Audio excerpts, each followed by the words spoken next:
La inflación es del 7.7% en los Estados Unidos, del 10.6% en la Unión Europea y del 11.1% en el Reino Unido. Estos datos hacen cada vez más absurdo que muchos bancos centrales hayan fijado explícitamente el 2% como el objetivo de inflación deseado. ¿Justifica esta situación un nuevo planteamiento para el objetivo de inflación? Y si es así, ¿qué activos podrían obtener mejores resultados en un mundo con mayor inflación? De eso es exactamente de lo que trata un reciente informe de Goldman Sachs, un informe que hoy vamos a analizar para ti. No querrás perdértelo. El informe que vamos a analizar hoy ha sido publicado por James Ashley y Simona Gambarini, dos analistas de Goldman Sachs que trabajan en su división de gestión global de activos. Se titula, citamos, ¿es el 3% el nuevo 2%? Evaluando un escenario con objetivos de inflación más altos. A medida que vayamos resumiendo el informe, iremos añadiendo algunas de nuestras reflexiones al respecto. Empezaremos con algunos antecedentes sobre el objetivo de inflación. Antes de los años 90, los bancos centrales utilizaban una serie de variables para estabilizar la economía. Entre ellas se encontraban la oferta monetaria y los tipos de cambio. No obstante, desde entonces parece haberse puesto un énfasis exagerado en el objetivo arbitrario de inflación. Parece que se ha desarrollado un consenso general en torno al objetivo de inflación del 2%. Por ejemplo, en el G10, el Banco de Inglaterra, el Banco Central Europeo, el Banco de Canadá, el Banco de Japón, el Riksbank, Banco Central de Suecia y el Banco Central de Australia parecen tener como objetivo este mismo nivel arbitrario de inflación. El único país del G10 que no tiene este objetivo explícito son los Estados Unidos. Esto se debe a que, como muchos de vosotros sabréis, la Reserva Federal tiene el doble mandato de precios bajos y estables y pleno empleo. Esto es algo que los autores señalan diciendo, citamos, la inflación no ha sido y sigue sin ser el objetivo correcto, único y universalmente acordado por los bancos centrales. Según los autores, lo hacen porque limitarse a aceptar una definición estricta de estabilidad de precios implicaría una inflación del 0%. Por supuesto, esto plantea dos problemas. El primer problema es que te quedes por debajo de ese nivel y lleves a la economía a la deflación, algo terrible para el crecimiento económico, ya que la gente no gasta su dinero cuando sabe que los bienes y servicios son cada vez más baratos. Se trata de un fenómeno que Japón sufrió durante décadas, un periodo que se denominó la, citamos, década perdida. El segundo problema que conlleva la definición de un objetivo arbitrario es que hay que confiar en la medida real que se utiliza para cuantificar la inflación. Los autores señalan que, según la Comisión Boskin de 1996, la medida del IPC sobreestima la inflación alrededor de un 1%. No obstante, nosotros somos escépticos al respecto. Si has visto nuestro vídeo sobre la estafa del IPC, sabrás por qué creemos que la inflación está subestimada y no sobreestimada. Además, si investigas un poco sobre la Comisión Boskin, verás que el motivo subyacente para elaborar el informe era determinar si los Estados Unidos estaban pagando demasiado por las prestaciones de la seguridad social y el coste de vida. Te dejaremos enlaces a la comisión en la descripción por si quieres leer un poco más sobre ella. En fin, volvamos al tema que nos ocupa. La cuestión es que el objetivo de inflación del 2% tiene cierto fundamento, pero eso no significa que no debamos considerar un cambio. Esto se debe a que la dinámica de la inflación en estos países ha cambiado considerablemente durante los últimos 25 años.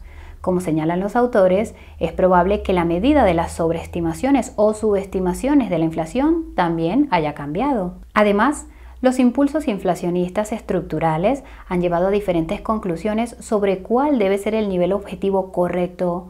Esto incluye factores como cambios en la productividad.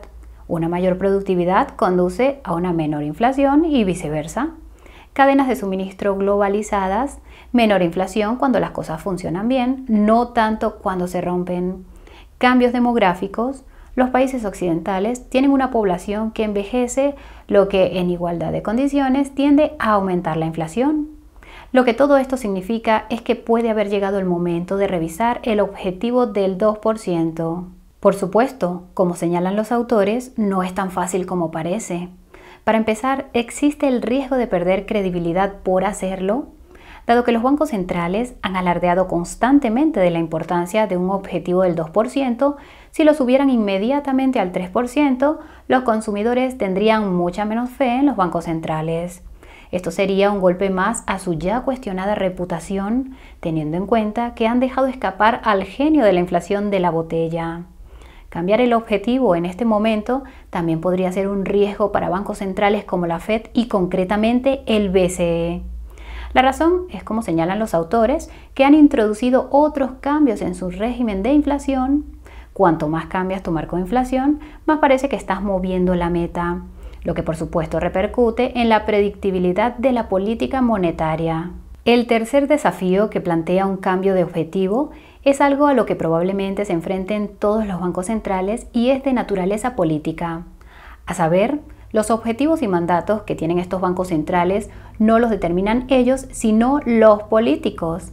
La inflación parece estar en boca de todos los políticos y nos preguntamos cómo reaccionarían si un banco central viniera y abogara por un objetivo de inflación más alto. Sin embargo, el hecho de que se produzca un cambio en el objetivo de inflación tiene una importancia menor. Como señalan los autores, lo más interesante es considerar cuál podría ser el impacto a largo plazo de un cambio en este objetivo. ¿Qué clases de activos es probable que se beneficien y qué podría significar para los equilibrios riesgo-recompensa a largo plazo? Los tipos de interés son quizá el mejor barómetro de cómo se ajusta el mercado a las expectativas de inflación. El resultado más obvio de un objetivo de inflación más alto sería una curva de rendimiento más pronunciada, es decir, los inversores esperarían tipos de interés más altos para la deuda a más largo plazo que les compensara por la creciente devaluación de dicha deuda. Aquí puedes ver exactamente qué aspecto tiene: una prima media más alta en toda la estructura de plazos, así como una curva más pronunciada en general. A la izquierda está la curva de rendimientos en diferentes escenarios económicos con un objetivo del 2% y a la derecha está la curva suponiendo un objetivo del 3%. No obstante, señalan que el impacto de estos cambios en la curva de rendimientos dependerá de la credibilidad de la medida. Hablamos de factores como las condiciones del anuncio, el historial de inflación, el nivel de los tipos de interés neutrales reales y el imperativo fiscal de una mayor inflación. Además, está la credibilidad política. Como ya hemos mencionado, es probable que elevar el objetivo de inflación sea mucho más sencillo en aquellos países con una población demográfica más joven y una mayor carga de deuda. Los autores postulan que los países a los que les resultaría más fácil ajustar el objetivo al alza podrían ser los Estados Unidos y el Reino Unido. Sin embargo, podría ser más difícil en la zona euro y en Japón, este último con una de las poblaciones más envejecidas del mundo. Dicho esto, señalan que si el BCE aceptara este objetivo de inflación más elevado, podría beneficiar a algunos de los países que tienen diferenciales de crédito más elevados que otros, es decir, los del sur de Europa frente a los de Europa occidental. Se reduciría así parte del stock de deuda. Pasando a otras clases de activos, en general, se acepta que un objetivo de inflación más elevado sería favorable para los activos de riesgo. Citan un estudio de 2019 del Instituto Peterson que concluyó que elevar el objetivo de inflación aumenta las posibilidades de recortar los tipos en futuras recesiones económicas. Esto significa, por tanto, que si en el futuro se produjera una situación de desaceleración en un entorno con un objetivo de inflación más alto, sería más fácil recortar los tipos y bajar los rendimientos a largo plazo, dos factores que pueden ayudar a estimular el crecimiento. Existe un beneficio teórico adicional de un objetivo de inflación más alto en el sentido de que podría, manteniendo otras variables iguales, significar una tasa de desempleo más baja. El motivo es la llamada curva de Phillips, que puedes ver aquí. Como señalan los autores, una tasa de desempleo más baja suele significar más crecimiento, lo que es positivo para el crecimiento económico. De acuerdo, sabemos que un objetivo de inflación más alto podría ser beneficioso para los activos de riesgo en general, pero ¿para qué activos de riesgo en particular?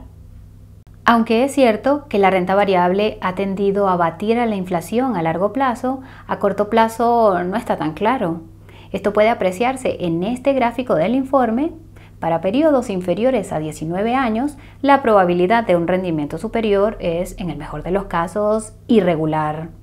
Como señalan los autores, hay varias razones para ello. Si bien es cierto que una mayor inflación significa que es posible cobrar precios más altos, una inflación demasiado alta puede provocar la destrucción de la demanda, es decir, existe un nivel de precios a partir del cual los consumidores optarán por comprar menos artículos. Si la reducción de las compras supera los mayores ingresos por el aumento de los precios, entonces el resultado neto es negativo. Otro factor que hay que tener en cuenta es que una mayor inflación también podría dar lugar a valoraciones más bajas para las acciones.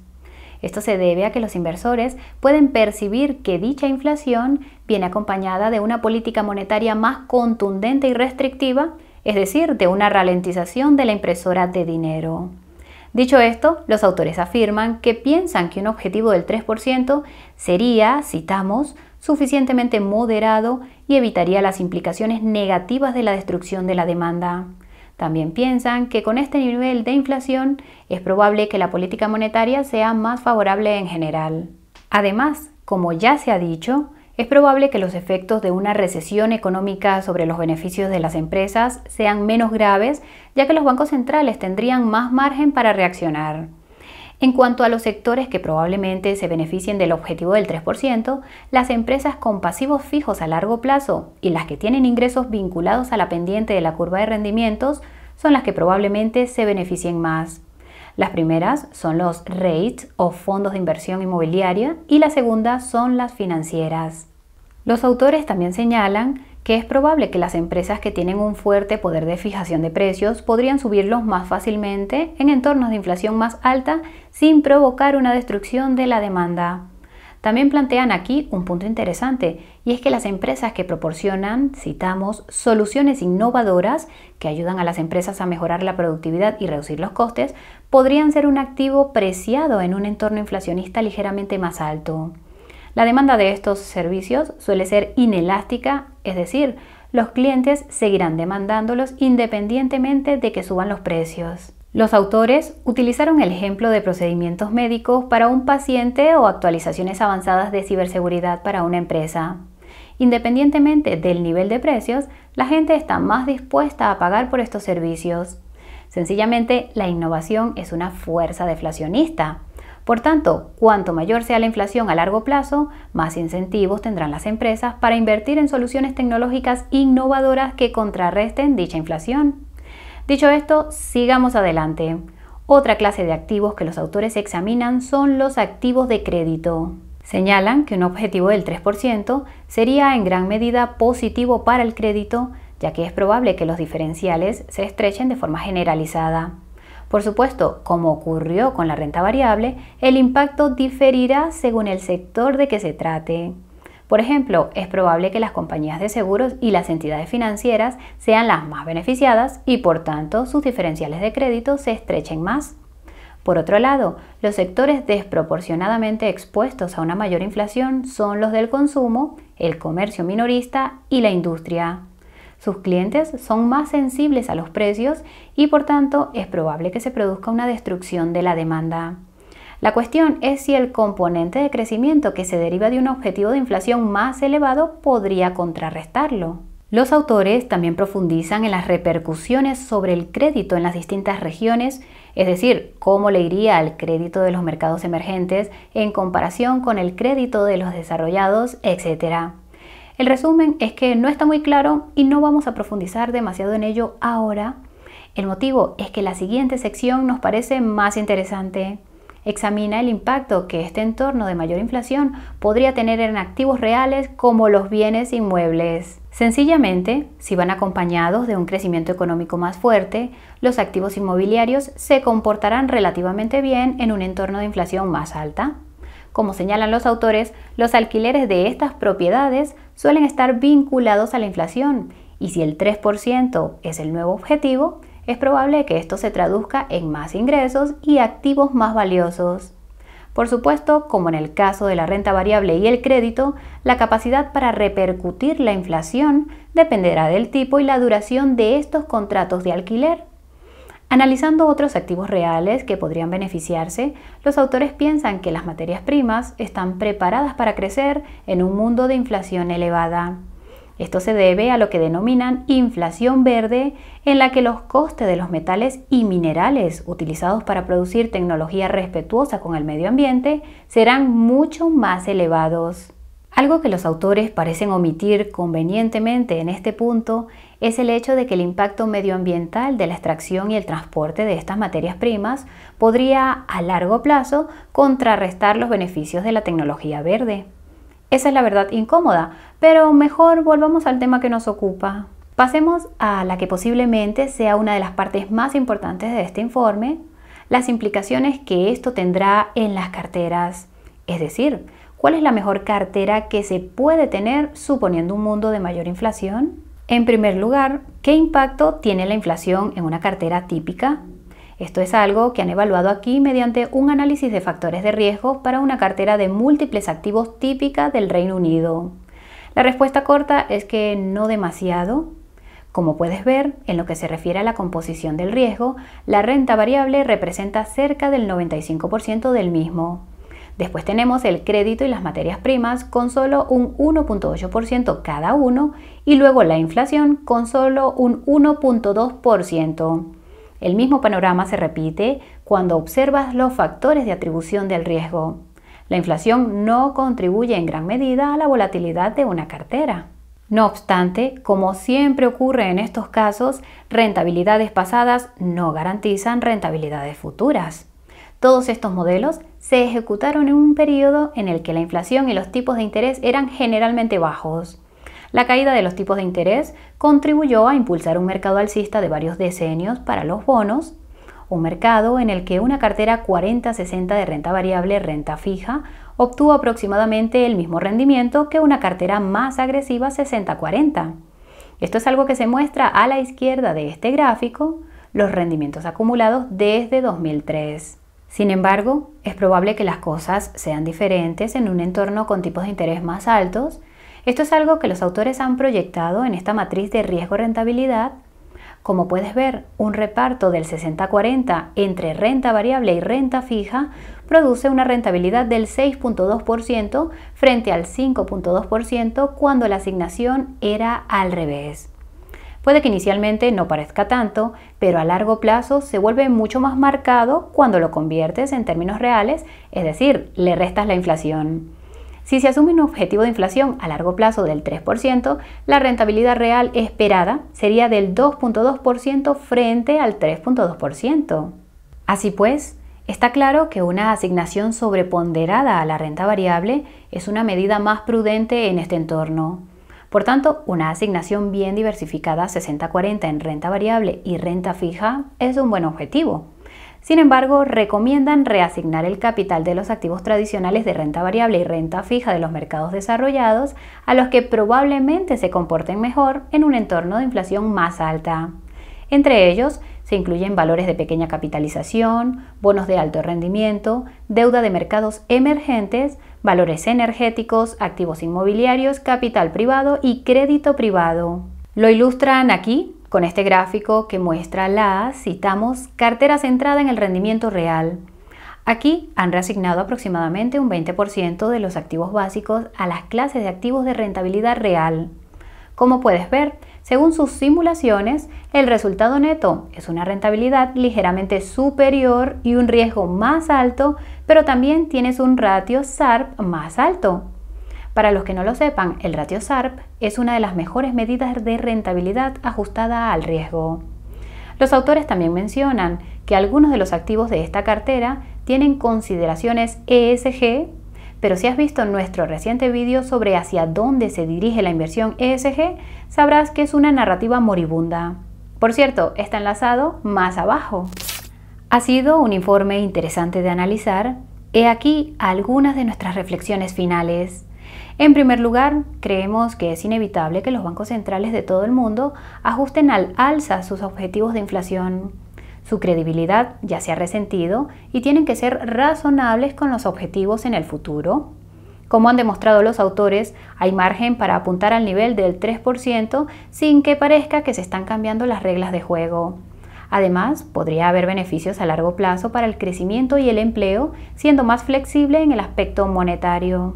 Como hemos visto, el daño que está haciendo la política monetaria restrictiva al mercado laboral y a los beneficios de las empresas no puede ser bueno para el bolsillo de los ciudadanos. En nuestra opinión, está haciendo mucho más daño que un objetivo de inflación ligeramente superior. Si viéramos un entorno monetario con objetivos de inflación ligeramente más altos, cada vez tendría más sentido apuntar a una cartera 60-40. Si inviertes con cualquier tipo de gestor de activos, tiene sentido que añadas la dinámica de la inflación a tus herramientas de diligencia de vida.